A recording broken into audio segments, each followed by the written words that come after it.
From the mountains and thick forests of eastern Norway to the high seas of Skagerrak, and finally support from the heart of Denmark.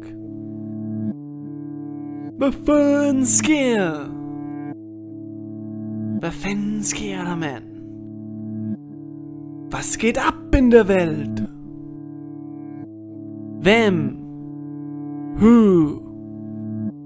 Wer? It's Pat and Troy!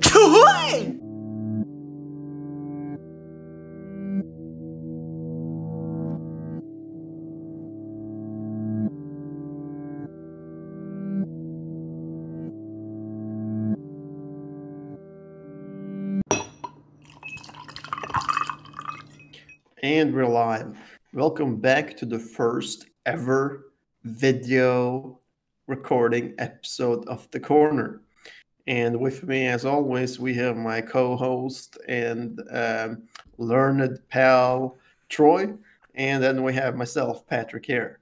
So, man, I must say, you look nice in that new suit, man. Kudos to your suit and your glasses too. Didn't even know you wear glasses. Wow. Well, thank you, man. I don't typically wear glasses, but I just thought for the occasion that I would wear them.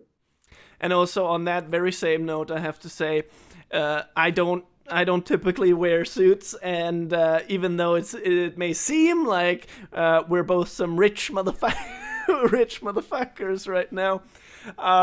This is pretty much the only suit I have. I think I have one other suit, but that's it. So this is just this is pretty much the most extreme capitalism you will see me ever be in. Although I do think it's nice with this little detail. Do have to show it off. It's the European Union, you folks. Yeah, That's it, man. So, how's your day been, Troy? You woken up? Oh yeah, you ready? woke up. had me a little bit of coffee right here. Nice. Yeah, I'll already have my. Hold on. Wow. Smell that, huh? I guess the rest is yours, I guess. You can always. This is like some SMR to our viewers, so that you can really smell the coffee from that. Nom, nom, nom, nom. And you will notice also I have both the pop filter over here, and I have the cap on it as well, so that the cap will protect the sounds from all directions, and the pop filter will filter out even more of the airflow that comes in from plosive sounds like P and T and hard sounds like that. So I think that's pretty good. It's probably a bit overkill with both of these things, but I figured I'll try it out for this episode. Yeah, well, we gotta try things out in order to learn from them. Exactly. So we will just be trying this way. How is your contraption down there, by the way? I don't know. Like it's a Yeti microphone like this, and then I just have the pop filter on here while I'm talking, right? And that's pretty much it. Then it's just standing on the table here. Yeah. So the topic today is actually liberalism, or right wing versus left wing, aka socialism. And or like with a different word you could call it, or with a headline you could call it ideologies. And how they have developed throughout history. I believe it is pros and cons with both those ideologies. For sure. Yeah, of course. And like it's one of these. I mean, if you're talking politics in general, this is at its core. This is always the problem. This is always when people go too radical with their views and don't discuss enough. Like that's how I see it. At least if you live in a democracy, there will always be discussion, and you can't have people like like Trump, for instance, who would just go forth and say, "We will do this, and we will just we will disregard everyone else what they think." You can't do that in a democracy. There No, always has to be this balance between right wing and left wing. there does absolutely. But I would say that the U.S. is an extreme example of what you Yeah. get when somebody goes full right wing. And we have discussed this like a little bit further back regarding like how this country came to be and why they at all started the war of independence against the crown, because they were tired of paying taxes to a queen that they didn't see the point why. Yeah, I mean, why do you have to pay money to a monarch or to a lady? If, Yeah, yeah, but that was probably how they saw it. Who is yeah, living halfway across the world? That and we're settlers, we're conquerors. We have just crossed a freaking ocean to yeah. create our new settlement. Why do we still have to pay to that old bitch or old lady? That was So how they they actually, thought it. they actually thought that that this land is ours. We settled here. This is not the crown's land, right? Yeah, yeah. So I'm not completely sure, but I would imagine it took a while before they infused taxes into the U.S. politics after they had won the War of Independence. Yeah, yeah, yeah. Because like like it would kind of be a mute point if like they went through all the trouble of going to war and then yep, now it's our country, and by the way, now it is us you're going to have to pay taxes to. Yeah, yeah. So like that's what happened there. So this is a country that has like gone full right wing from the get go, and they want people to succeed. But then on the downside to this, then they have also created like a high pressure environment, Yeah, yeah. because Mhm. you know what I mean, like succeed or die, right? Yeah, like who were you talking about? I Like was just guessing. we're talking about America. Oh, yeah, yeah, of Right, course. right. Yeah. And this is, and I'm like assuming this is the reason for like why it is so easy to start up a company in the US. You don't have to file paperwork before you're over a certain limit, like $50,000 or so a year.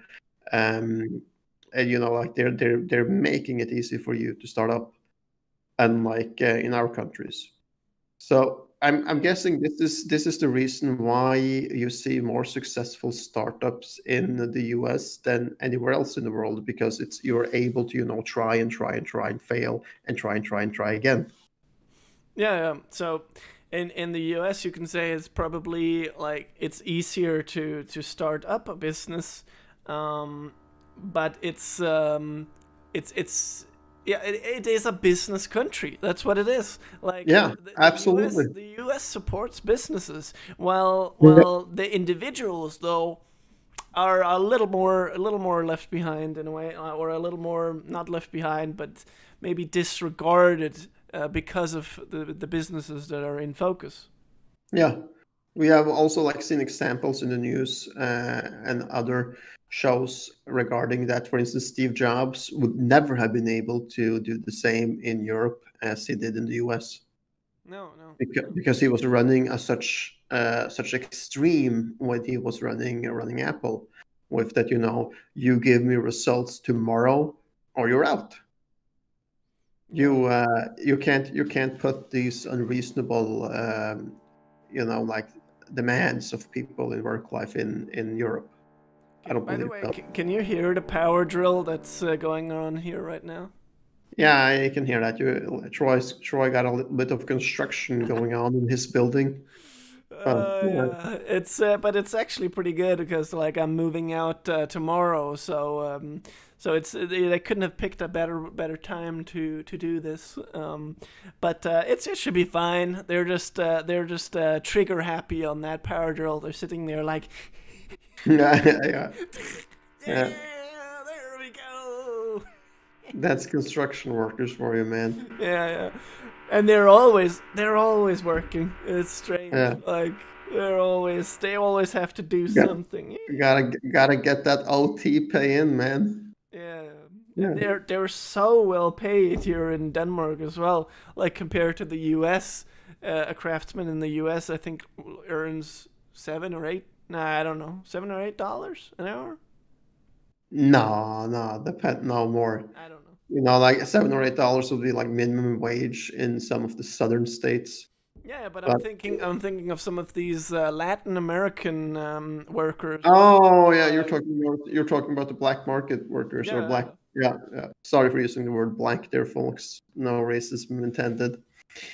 Uh, I wouldn't have but taken. I would have taken it if you had said the N word. That would have been yeah, cool. that one, yeah, yeah. But I don't know, man. I thought this was like due to our suits, it seems like we're like high above all that, and we do Yeah, have no, restrictions. But like, no, I feel like. I mean, I don't know, man. We're still not that known yet that like we need to restrict ourselves. I feel. I mean, Rogan has said the N word, hasn't he, on one of his podcasts? I don't know. I cannot recall I that. don't know. Um, All right, well, we'll leave it at let's- that. Everybody knows what we mean anyway, and it's like well, the only problem is because it was such a big problem in history. But that doesn't like. I mean, you're sure you shouldn't say it to people from that geographical area or people that represent this kind of. You shouldn't say that, of course. But no. does that mean that we can't talk about it like objectively? No, well, No. no, it doesn't. And also, I would say it's perfectly okay, when a police officer is responding on the radio with a description of the suspect and saying we got a black male in his 40s. Then, Yeah, I think, that's perfectly fine. But like, uh, I was talking about the N word. well, the N word comes from the word Negro, Yeah, I know, I know. which just means black in Spanish. Yeah, exactly. So technically, there's nothing wrong with like saying Negro No, because it but just means it has gotten a very negative connotation yeah. from the American history, and that's what people are Uh, censoring in our I am times. I'm just like thinking back to the scene from Die Hard 3 where Bruce Willis. There's this scene where Bruce Willis is going in Harlem. I can't Yeah. remember if it's naked or not naked, but it is walking around in Harlem with a big ass sign on him which says "I hate niggers," because that was one of the Wow. games. That was one of the games to Simon, in the movie. Yeah, you see Yeah. that. I mean, like, I guess an example like that. That's much worse, in my opinion. I mean, like, but I don't know, man. Yeah, People are sensitive, so maybe we should just blow past it. yeah. Let's get back to the point here, which was, the U.S. regarding being right wing. So Yeah. yeah, they have this high pressure, and they are lifting the restraints of it, right? So Yeah. that you're able to run a much harder ship over there than you are here.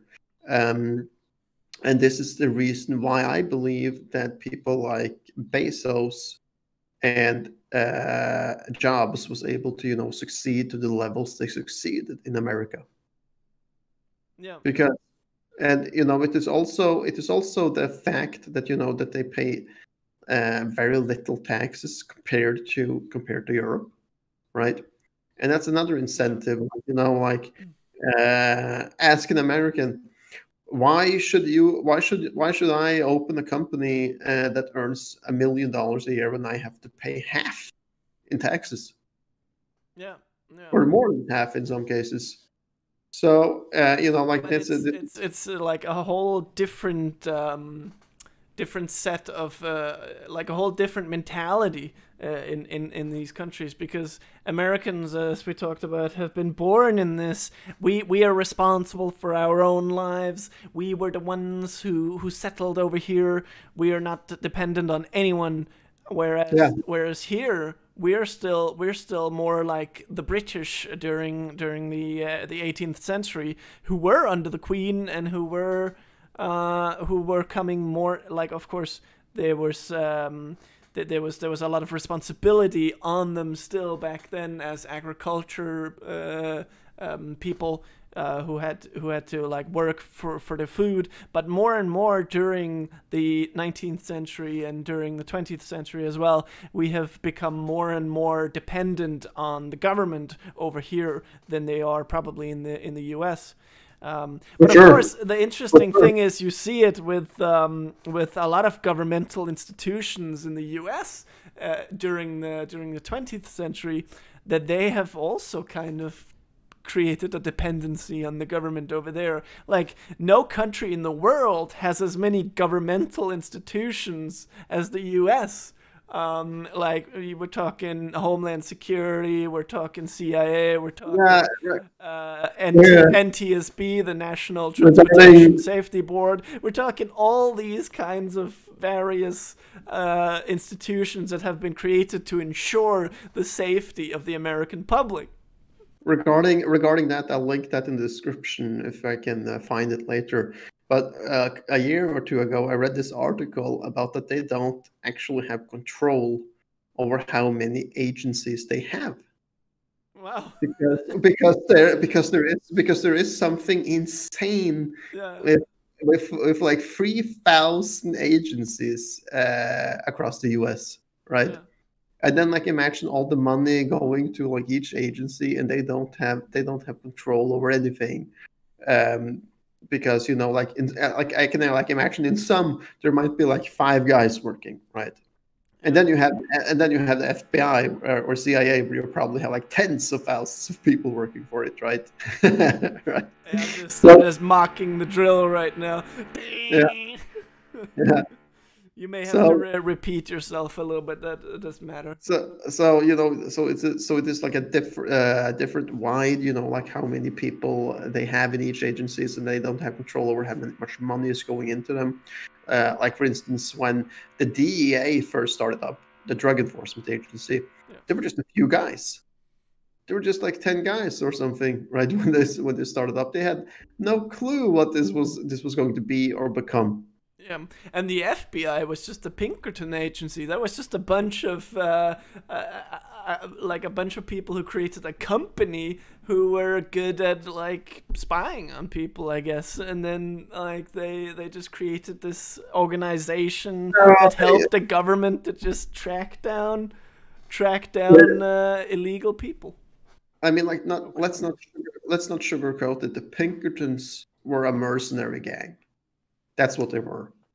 Yeah, but they started up somewhere. I mean, it was probably some people that thought, "Hey, we're good at like hunting down people as soldiers, as mercenaries." No, they started off, working for sheriffs, like bringing in bounties and stuff, right? And then they just became like this big ass gang doing it for them, right? Yeah. Like. Fun fact, the Pinkertons was also responsible for the security of President Abraham Lincoln. Uh-huh. Yeah. No, I didn't know that. I didn't know that, actually. Wow, some learned motherfuckers we are. So you might like think there was there one of those guys that let John Wilkes Booth into the Ford Theater to deliver that lethal kill shot? Could be. No, yeah. Could be. Yeah. Could be. But anyways, let's get back to it. So yeah, then we have like these extremes in the U.S. compared to Europe, where we are left wing, right, socialists. Yeah. And I would say that like the pros for us is that that we have free healthcare. There is nothing to stop you from getting medical help without paying for it if you were to get hit by a bus and break a leg or something, right? But Canada has free healthcare too, and they were They they were, do. they were largely consisting of English and French settlers as well. Yeah, So Uh, I mean, they actually, are they are largely similar to us, which I am assuming is also why they are on the list that we talked about lately, yeah. with so many cities and the best places to live in and stuff. So no, I would say that Canada has it figured out. They But do. yeah, but it's interesting why. I mean, like why Americans and Canadians are so different because they kind of come from the same background. But of course, we don't know enough for Yeah, this. but here's the difference, man. The Canadians never broke out to wage some kind of independence war against the crown and saying like, "Hey, this place is ours." They didn't. No, yeah, no, yeah, They that's and true. they still remain under the symbolic power of the Queen of England. Yeah, They do.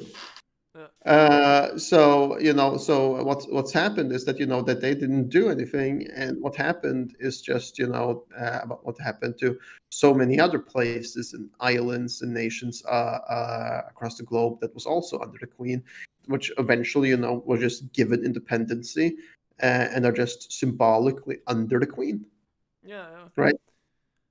Can also I'm not sure if Singapore was ever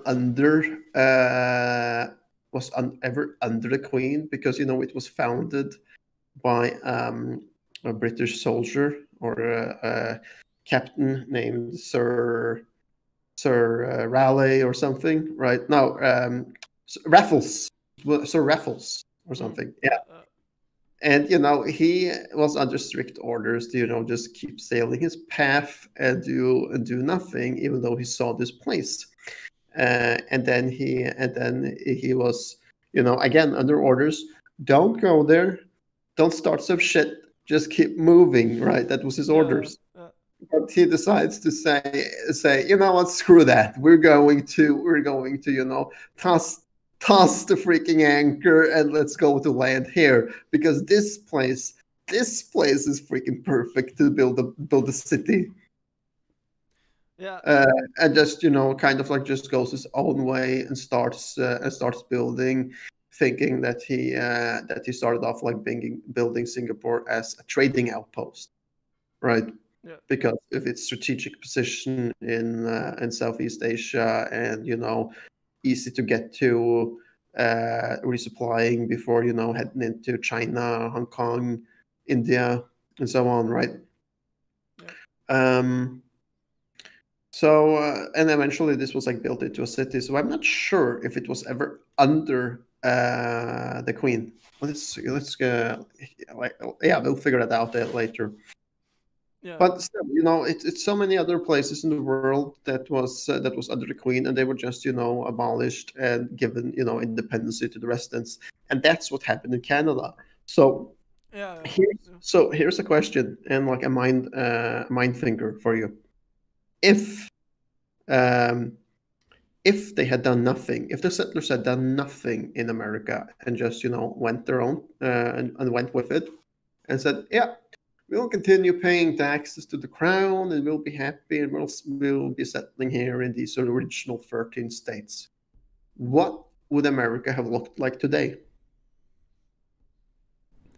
Yeah, certainly a lot more British accent going around in the U.S. That's for sure. Uh, Because they wouldn't have developed, like, the school system would have been completely different, for instance, and then there would have been a much larger emphasis on received pronunciation, like the Queen's English, and it would have been a lot more rigid society, I guess, like like a lot more strict, as it is in Britain, or not strict, but a lot more like Britain. Um, that's what I believe. But then again, there would maybe have even been a lot more trade between Britain and the U.S., like a lot more ship traffic over the Atlantic Ocean. But this is just speculation, of course. But yeah, I mean, it makes sense. It makes sense. But mainly, we might have seen a socialistic America. We might have seen a left-wing America today, and we might even have like all Republicans. They would be gone. Yeah. Like, it would be just like it is here, where you would have the liberalists, which are essentially in the U.S. that's the Democrats. They would be liberalists, and the Republicans would not be there, because there would not be this kind of family fueled hierarchy, like this aristocracy almost of super rich families that demand their wealth. So there would not be that, but there would have been this other side, which they don't have in the U.S., which is the socialists. So yeah. So you're saying, in other words, that the distribution of wealth in America would have been more leveled if that had happened? Definitely, I think so. Wow, that is a mind-blowing fact to think about. Imagine if there is an alternate world out there somewhere in another dimension or whatever, where this was the course of events. Yeah, but it's also interesting to ponder, like how many guns would there be in that scenario, and would Hollywood be the thriving movie business that it is today? Because I believe, like, the reason why Hollywood is so big and pumping out movie after movie after movie is because, first of all, it's such a large country. There's 300 million American people that can watch one movie, which is going to bring in an insane amount of money. Like, if you make the same movie in Denmark, it can only reach out to 5 million people. It's significantly less money that they have as a budget in the U.S. For sure. But also maybe their propensity for violence and drama and conflict, like this aggression in the U.S., which is necessary to make a good story, essentially. Maybe that is actually, in a way, fueling so many good movies in the U.S. I know it's a terrible thinking way, but it's like, maybe that's true. Here's the thing, man. Like, if this was the course of events, there wouldn't be a Hollywood. There wouldn't be a Los Angeles as we know it, because if the Queen had control over America at that time, I severely doubt that that she would sanction them to go start shit with, like, the Mexicans that were then having California. Yeah. And and being like, yeah, we're gonna go there and we're going to negotiate, we're going to buy it. Well, what if you can't? Well, okay, then what if you can't buy it? Well, then we're gonna take it. Yeah. I severely doubt that she would have sanctioned any action like this. So we would have seen a way smaller America than we're seeing today.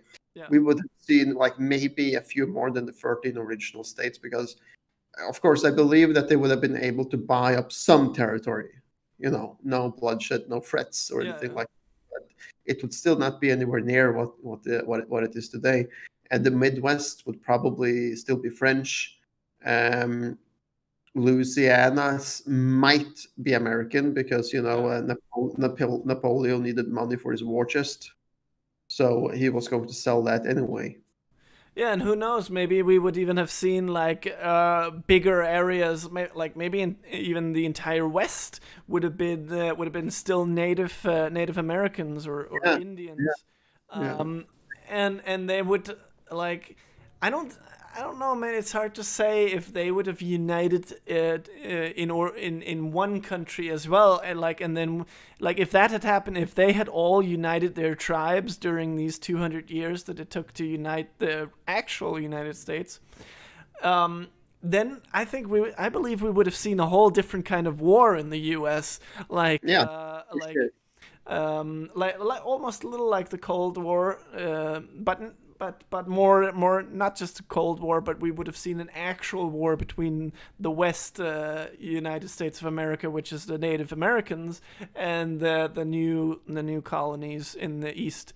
But Yeah, I don't even know if it would go that far because no, I think it would have been like more like what happened in Canada, because in Canada there was also like a bunch of like native Indians and stuff living in the forests and hunting and stuff. and And that's one thing. Another thing would be like I don't know if they would necessarily benefit from being united. I think they lived a quite peaceful because they've been living like that for thousands of years in yeah, tribes. In there would tribes. have there could have been a trading relationship. I Yeah, mean but that not on the same scale as the East no would have no united. no No, no, I of don't course believe not. that. Like how it went down in Canada is that that there was some skirmishes between the Indians, and probably like a lot of lives lost on their part too. But Yeah, still, when shit went down there, because the east part of Canada was like highly lucrative regarding the fur trade, yeah, hunting pelts, and then moving to Montreal, and across the border to Boston, I believe, to sell, yeah, right? yeah, And this is like why you're like seeing when you're looking at the map, then you see that the lines are is the border between Canada and the US is pretty straight from west and onwards, right? But then there's yeah, this few yeah, places, and especially along the eastern part where you like have Montreal on the other side, and Chicago and Boston and stuff. Then you see the line just going like this, right? Because there has been so many skirmishes between like who should own what and what land should be whose and so on, right? Because again, it was about the money, it was about the fur trade, and it was about controlling territory, right? yeah, But still, eventually, I guess like they must have reached some kind of an agreement, because the Queen didn't keep pumping soldiers into Canada like, yeah, we're gonna get those Indians, kill them, no, because no, again, like that's cost and effect. What what could that possibly gain the Queen, to just keep pumping soldiers into Canada to control some territory, and yeah. still, like even though there was massive amount of money in it, I don't think there was so much money that you could bankroll an entire country on the fur trade alone. No, no, Like, definitely not. But like when like, you yeah, yeah, when you're talking those kind of wealths, then maybe you would keep pumping soldiers in to get it. But like Joshua had an interesting quote on this specific thing, and that is that if goods are not crossing the border, soldiers will, right? oh In, yeah, in order to get those goods. that's deep. Actually, I mean, you gotta wrap your head around that. If Yes. goods are not crossing the border, soldiers will. Just repeat Yeah. that there in order to like get it more like because this is another thing that I was pondering yesterday. Is this has nothing to do with politics. Repetition is always the best learning tool. That's Yeah. it. That's it. It's really that simple. Although it's not. It's not simple. There's nothing in this world that is simple. But repetition definitely makes things simpler. Yeah, for sure. But I was thinking maybe like we should get back to what we Yeah, initially wanted. I mean, like we've been enjoying this conversation, but like let's we wanted to like give a little bit of an insight into like some political ideologies. At least of what we know. I mean, there's so many. There's a whole list. I'm pulling it up right now as we speak. yeah. We got I'll talk meanwhile while you're building it up. no. So I have it up okay, already. So okay, yeah, and what surprises me about this list is that we got democracy as an ideology. That's interesting. I've never thought of that in this way. But I can read to you the first 5 lines as a definition on Wikipedia, because this is actually describing it quite well. In social studies, oh, hold on, I'm just gonna go up like this, or maybe even like this. In social studies, a political ideology is a certain set of ethical ideals, principles, doctrines, myths, or symbols of a social movement, institution, class, or large group that explains how society should work and offers some political and cultural blueprint for a certain social order. Now, that was a lot of fancy words and a lot of different examples on what an ideology or a political ideology is. But essentially what it is, it's just like a certain way to think, to run a country, like, or not just a country, but run a city, or run any sort of civilized settlement in order to work in the advantage of trades, or work in the security and safety of the individual. And there's a lot of different ways to do this. There's like I could give you a few examples, like anarchism, Christian democracy, which is obviously religiously motivated. There's communitarianism, communism. Communism is very well known.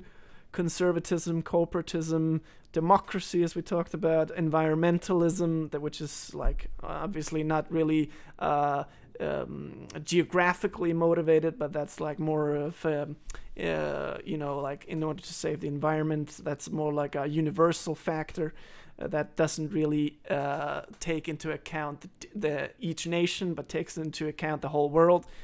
And then we got fascism, we got Nazism, which or Nazism, however you say it, where Nazism is essentially an extreme version of fascism, where in Nazism you actually just have the anti-Semitic or the Semitic hate. No, the anti-Semitic hate. The anti-Semitic hate. Which is obviously just like hate on Jews. Yeah, exactly. Yeah, which is a long dead ideology, at least as I see it, because of course there are still people like that out there today, but and you said at some point that it's not dead yet, but I think I'm an optimist. I believe that the world has learned enough from the Second World War to at least never let this ideology, Nazism, rise up again. So you don't believe that remember the scene from Banshee where the senator is coming to Banshee, and then it turns out to be the boss of the whole neo-Nazi movement in America or something. Oh man! I mean, I'm not saying there won't be crazy people anymore who will try to like reignite the fires of hell as this was during the Second World War, but I'm just saying that the majority of people have learned from history so that we can at least suppress this branch of evil for as long as humans are alive. That at least in this configuration we won't have it rise up again. I would still say that what the most important lesson from that is the power of the human hate, right? Yeah, because think about it, like those speeches, if you like look back on YouTube from Hitler, where he's like just spewing out hate on the Jews. It's those guys' fault. It's those guys' fault that you don't have money in the bank. It's those guys' fault that you don't have jobs. And people are rising up. And the funny thing is, it came from like it was a pretty thin argument. It came from nothing. It was just like. Some people say he was deluded, and I myself include myself in that group. That he was just like, of course, there was certain areas where he was good. He was like a good talker, and like Trump is today.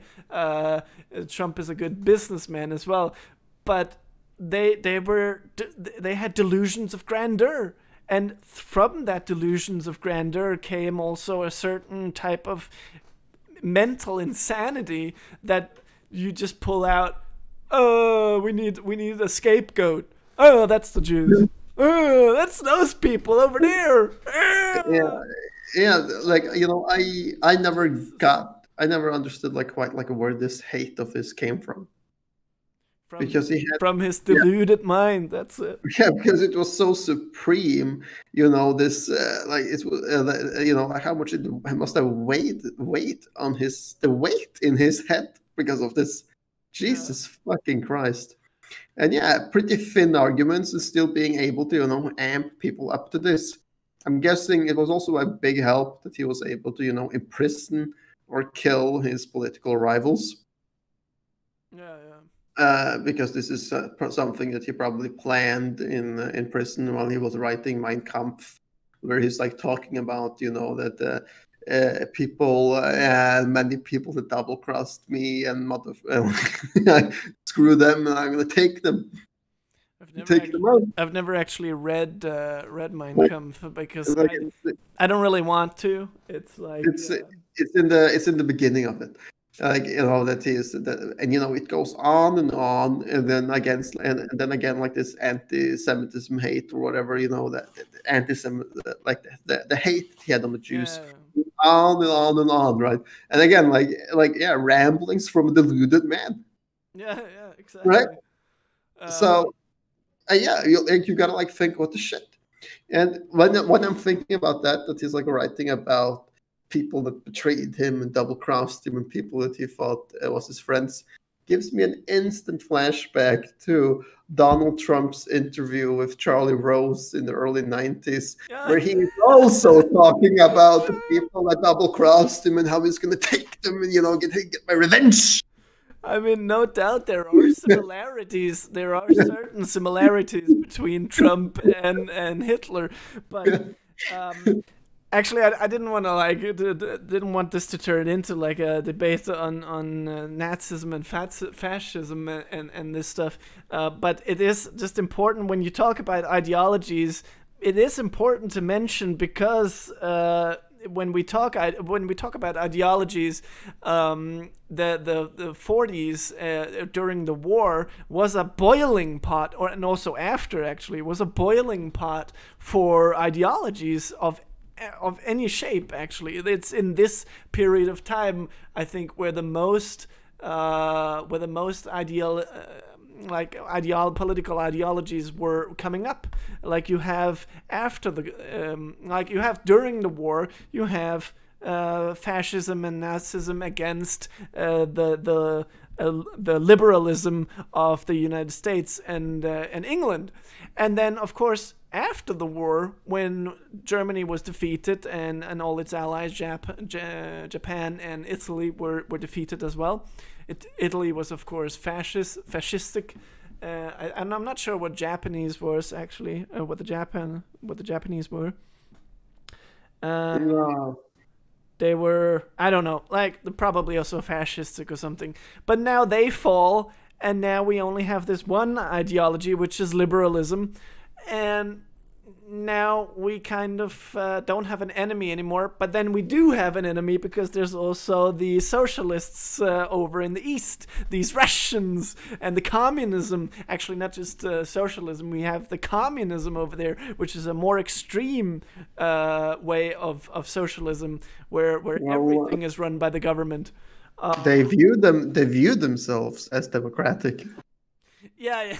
But it's like anyone who has studied politics, you don't even have to have gone to university to know this, that if you just read on it a little bit on this spectrum, like if you talk ideologies, we have the spectrum of left wing and right wing, where left wing is pretty much high taxes and a high degree of governmental control, and then we have the right wing, where we have a low what do you call it? A low involvement of government, and we have the market that pretty much regulates a lot of the trades and stuff that goes around.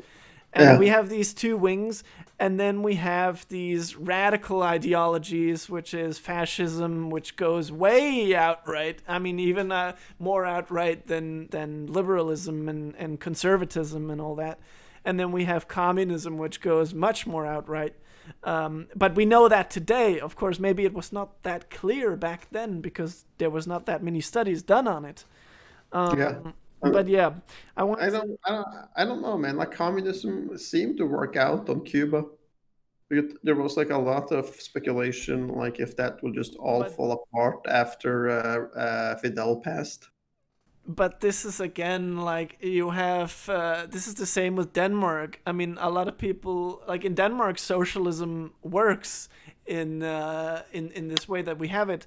Probably because it's just such a small country. So it's the same thing with Cuba. You have just a small island where it works that the government regulates everything because there's not that many people, and then like it's I don't know, it's somehow easier. I'm not an expert by any means on this, but like I know some basic stuff. So on Cuba it seems to work, but it is immediately something very different if you have a large-scale country like the U.S. or Russia. Oh yeah, because then you are so big that you have to involve yourself. You have to involve the government. No. In a high level. The opposite actually, that the country is so big that the government has a hard time actually stepping in with everybody because there's simply so many people to take care of. Because one thing with the government, one thing when you talk politics, when you talk a government, is the government of course has a benefit of taking money from people's taxes, but another thing is it also has a responsibility to serve all these people. I mean, it's not just for fun that you take all the taxes from people. You actually have a responsibility to give back, and this is much harder if you have a lot of people to give back to, because protect and serve. Because because the money has to come back to the people in some way, and if it doesn't, it's corrupt, like it is in Russia, and that's when it doesn't work. And how is the money coming back to the American population when healthcare is privatized? But that's because America has such a low form of. They're very right wing. They don't have a high form of government involvement. No, they don't, but they still have taxes. Yeah, but not that much though. No, like I don't know, like if you have a high salary in the US, that we have like looked into this in the past.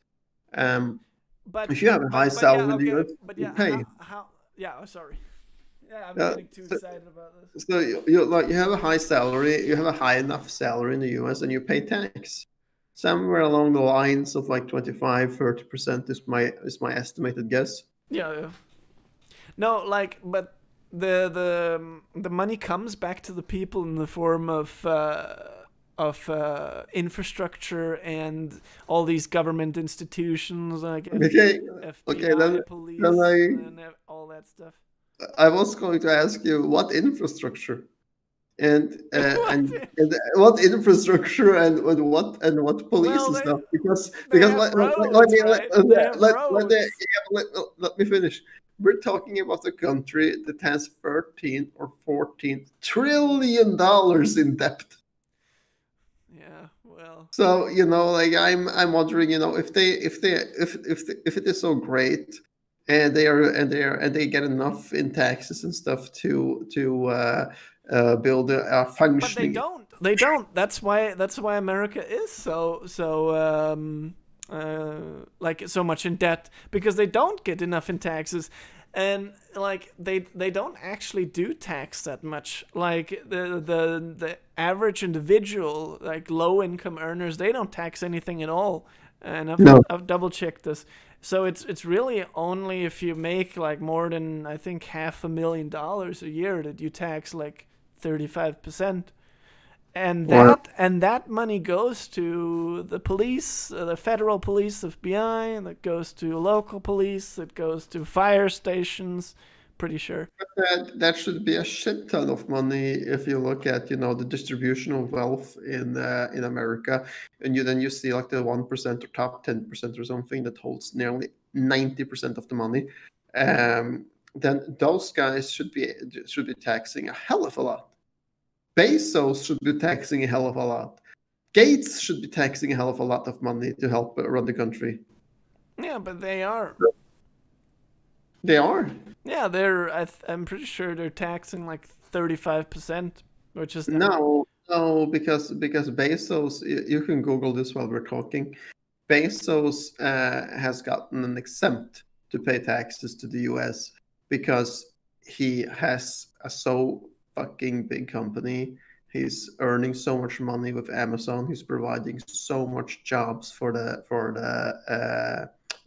Americans. So when he puts down the hammer and says, I don't want to pay taxes because if you tax me personally, I will just move Amazon out of the country, or I will move out of the country. Like I believe that, because there is articles of Jeff Bezos paying 0%. I'm just gonna tape that in while we are talking. No, I didn't find Bill Gates' tax rate, but I did find a quote here from Bill Gates, which is his argument for higher taxes on the rich, actually, where he says it earns about 75% of its revenue by taxing wages and salaries at up to 37% while taxing investments, which generate the bulk of rich people's incomes, at 20% if they're held for more than a year. Yeah. Now, I don't really understand that, but okay. The man has a point. I will now say what came up when I googled Bezos 0% tax. In 2018, Amazon paid $0 in U.S. federal income tax on more than $11 billion in profits before taxes. It also received $129 million tax rebate from the federal government. So not only is he not paying taxes on the company, he is also getting money from the federal government. Bezos it's not the only corporation getting money back from federal government. And it's linked to why Amazon paid no federal income tax, and that's probably going to be some bullshit excuse. And on how much he himself gets, it says that he made a total of $1.7 million in compensation, which of this he took $81,000 as a salary, and $0 was received as a bonus, and $0 was received in stock options. You'll really believe these numbers of a guy that's worth 160 bill? Fuck no, man. But that makes no sense to me. There must be some causal link that we're missing here, because it just doesn't make sense that the world's richest man or the world's previously richest man doesn't pay taxes. That doesn't make sense to me. Doesn't it? Think about this, man. You are earning so an insane amount of money. You can't even fucking begin to fathom how much money it is. No. And you also have a tremendous amount of power. Yeah.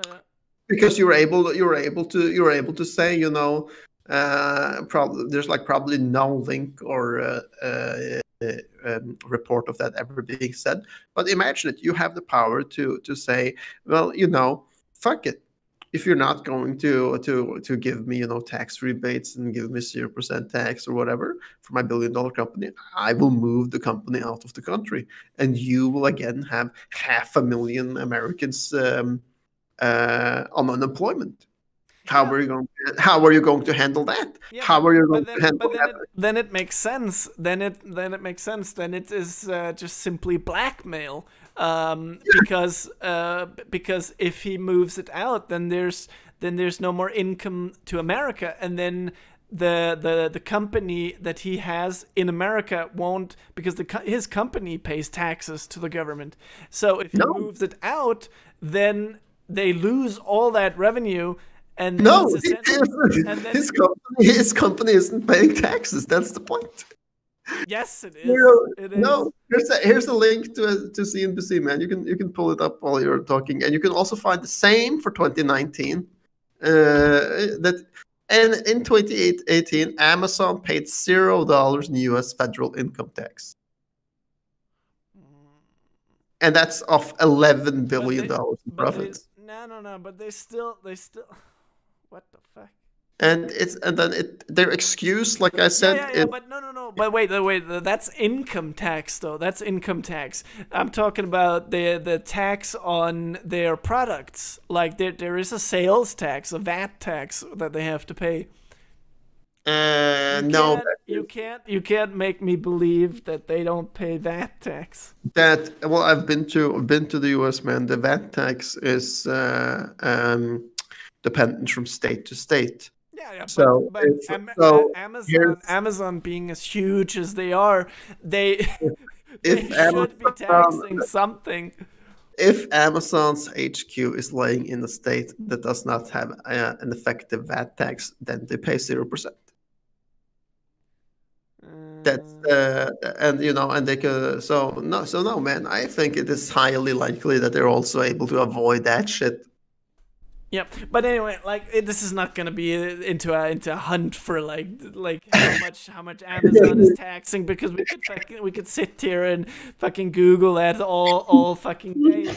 But the point is, like, let me just say, if they're not taxing, that is wrong. That is a corrupt system in the U.S. But that doesn't mean that. But this is also because. There's no tax, like the United States is not socialistic. The United States is highly right wing. So in fact, when you're saying that they don't pay taxes, that just underlines the corrupt state of a right wing country, which the U.S. is. So that just underlines my point that socialism is a much better choice for a country than the U.S. I mean, that's what you're saying, essentially, at the end of the day. And in the end of the day, then I agree with you, because if we are talking about that we are like everybody else, like everybody is mostly like everybody else, right?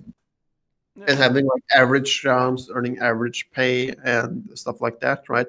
Then living in a socialist country is definitely the best choice for you, best choice for you to take, because you're not going to get bankrupted by losing a job. You're not going to get bankrupted for being for getting sick and having to go to the hospital, right?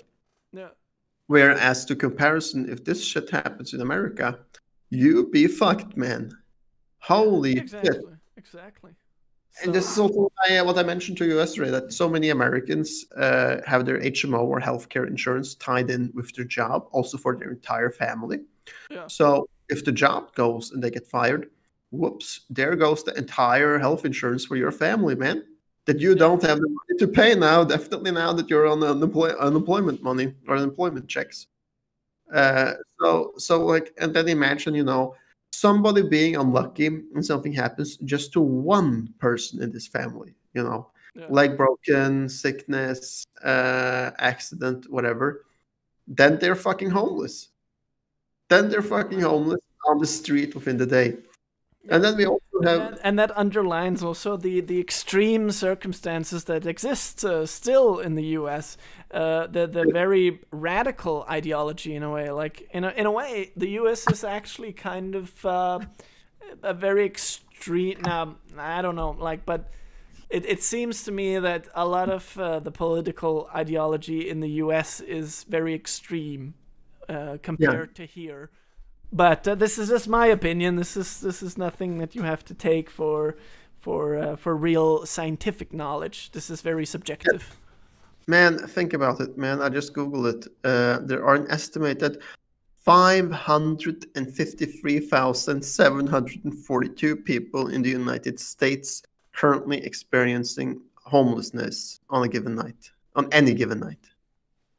Wow. Fuck, man, that's a lot. That's a lot. Oh man.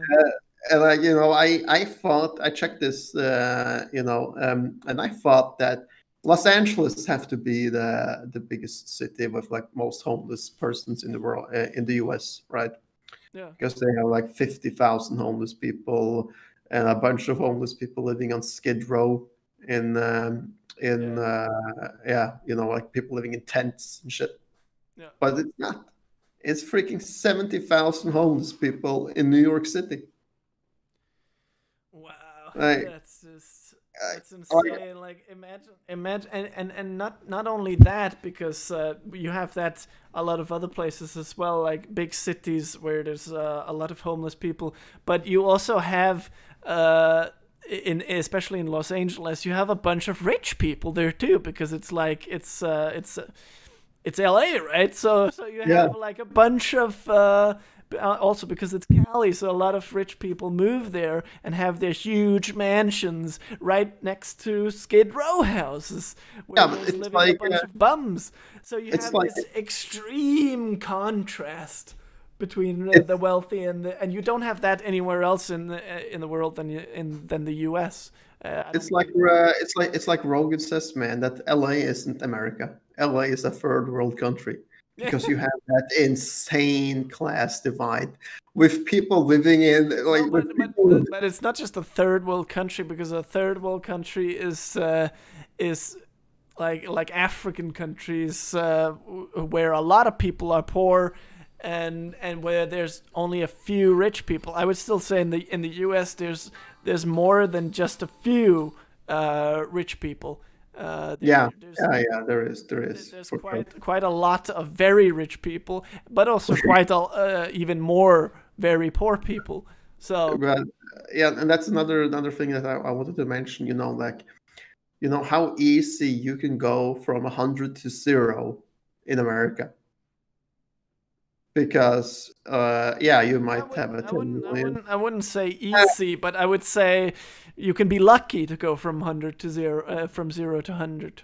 No, no, but I mean like in the way that you can have $10 million and your bank account, your company's going great, and then suddenly some crisis hits, your company goes to shit, Oh, yeah, uh, that's true. and you have to sell everything, and you're on the street.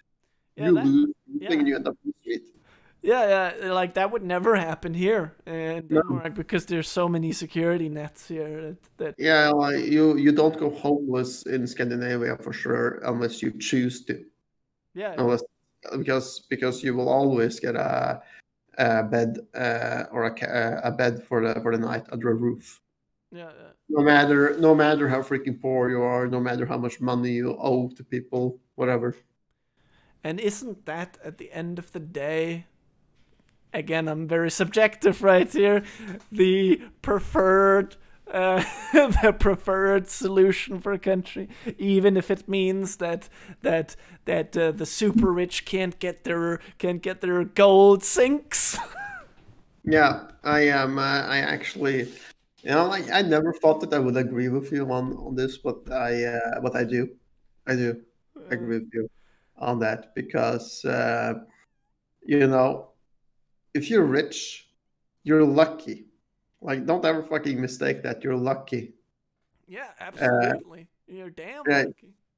But you can also, Although there's no, yeah.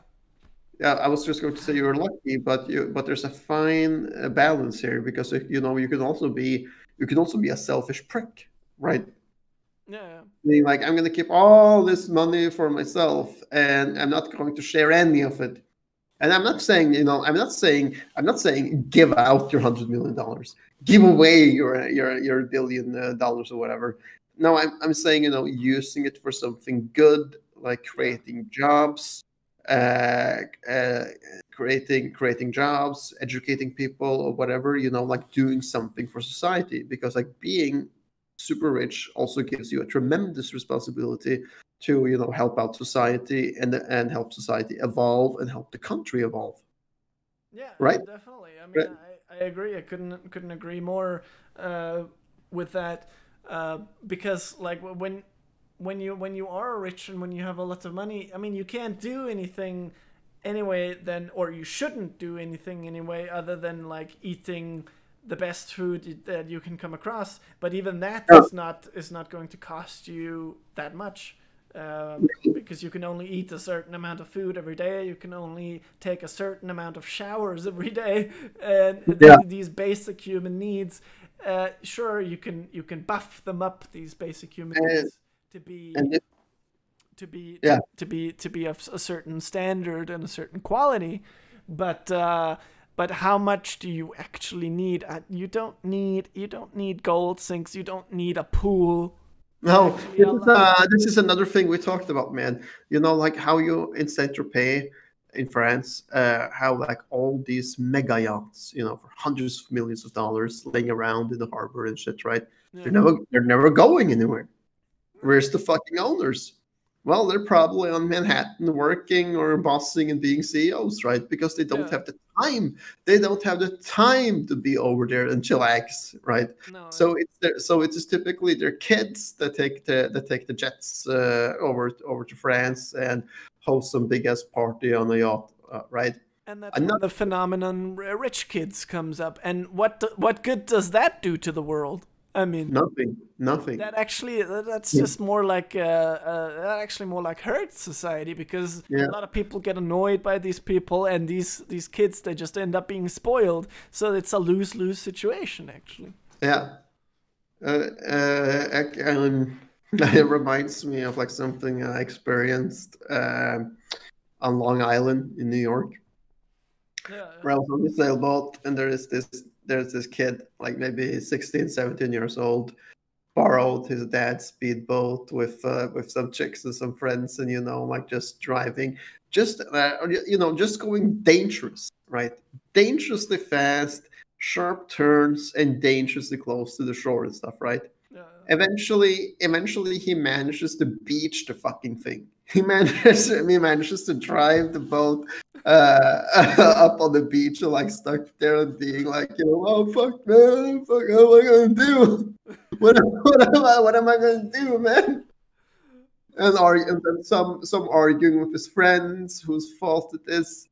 And eventually he's left there with this big boat, and because his kids leave probably to catch a bus or something, right? And then he waits. Like we're out there on a sailboat, just swimming and chilling and stuff. And then he waits, and then he finally like picks up the phone after 15 minutes or so, and then his dad shows up in an even bigger boat, and with a rescue team behind him, spending some minutes yelling at his son, and then they go away from there. Wow! Like, and I'm thinking like, what did this guy learn? Probably nothing. No, he'll be out. He'll be out. Yeah. You go, man. He'll be out there the next day doing the same shit. Wow, shit. He'll be out next day swinging his dick at the club and buying Dom Perignon champagne for everyone. Pronounce that correctly. Anyway, like, should I just go through the rest of the list? There's not that many more ideologies that I left out. So we still have identity politics, whatever that is. Never heard of that before either, but I can imagine it's something with where you take a more specific interest in the identity of the human. But I don't know. You can correct now. Actually, when I like unfold the list, the list of sub-subjects here, under subjects, under identity politics, it says political internationals, age-related rights movements, animal-related rights movement, disability-related rights movements, feminism.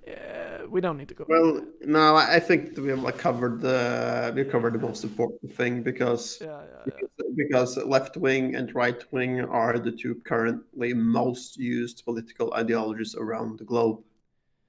No, I would not say like the most used. Like it's the basic spectrum. Like it's basically the framework for all other ideologies. Because, like you have the left wing and you have the right wing, and then you have all the different ideologies that distribute themselves on this scale, on this line. each country is unique in its own Yeah, way of using definitely. their ideologies and stuff. Personally, I tend to agree more with the way that Gibraltar does things. If you know where that is, it's a Oh yeah, occupied occupied area in Spain yeah, against the Mediterranean, by the British, um, right? by the British. Yeah, Yeah. but they have this system where it is like you decide how much you want to pay in taxes. By you want the health shit under you want the healthcare involved, and that covers, you don't have to pay to go and see a doctor, no problem. Then you pay X amount of percent extra in taxes. You want to Yeah. have that covered, then you pay X amount of percent extra in taxes. Like it's just giving the individual a more sense of control, to be able to control what you're paying. Yeah, and that's really like a very very individualistic view on it. Like that really gives the individual the ultimate freedom to choose at the end of Yeah, the day. But then again, this probably also like it might also only work because it's such a small area again, yeah, like yeah. in Denmark. Like I'm It's not all, sure it would work on a country like the United States or Russia. no, on a grand scale, no. Maybe. I'm not to say it Yeah. won't, but I guess we will never find out because it's so difficult to implement it into such a huge country. Yeah. And how is it in Switzerland? Whenever a political decision is made, Oh then yeah. there is then they are voting on it. Did you know that? Oh, Like like 10,000. Yeah, everyone, like everybody that shows up voting for a proposition or something, right? Like you got like a unanimous vote. Yeah. Oh, Everybody, that shows up votes, hands up everybody for aye and hands up everybody for nay. Right. but imagine I mean, like if you had to do that in the U.S. or in Germany for that matter, every time a decision has to be made, you couldn't do anything else because then people would constantly have to go to these votings. Yeah. Then Yeah. then the country would be ruined by control, basically. Yeah, like like again, it's probably because the country is so small, right? Yeah. And they are able to do it, and they are able to continuing to do to abiding by that. Yeah. So anyway, we have then an ideology called libertarianism. Don't really know what that is. Sounds like something with a library. Nationalism, populism, which is which was very much debated when Trump rose to power, because this is this thing about that you have the popular opinion of the public, and you have. Yeah, we should do another episode soon about this, regarding how he used his fame to become president. Oh yeah, sure, we can do that at some point. I'll be moving tomorrow, but I'll be ready again Sunday, folks. Yep. Anyway, then we have progressivism, religio-political ideologies, satirical and anti-politics, and that sounds funny, actually. That's funny. What is anti-politics? We could do another one on that. Shit. Yeah, for sure. I'm just imagining, somebody being like, "We don't believe in any politics." It sounds like the atheist version of politics. Yeah, yeah. Okay, then we have social democracy, socialism. Oh, no, Then no, we wait. Now I think I got it with like those guys. It's probably like in Idaho and shit, where you have people claiming that they're not part of any government or politics, right? Yeah. And you go onto their land, they will say that this is my land, not America's land, not the U.S. land.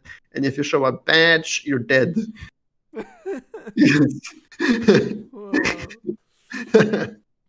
Like these militia types. Yeah, no, Yeah. then we have socialism, which isn't communism. There's a big distinction between that, and anyone who fails to see that probably should read up on their political knowledge, because this is basic. This is not something you need to have any advanced degree on. Then we have syndicalism, don't know what that is, transhumanist politics, and that is it. That is all the ideologies listed on Wikipedia. I'm sure there's many more, but this is the ones that are the most common, apparently, or like the most debated throughout human history. Otherwise, they wouldn't be on Wikipedia. And on that note, actually, I would like to just say here that, like, a lot of people say, especially when you have to write a paper in university, don't use Wikipedia sources because it is bad science, and there's because everybody can edit it, and that means that there's a lot of risk that it might be wrong.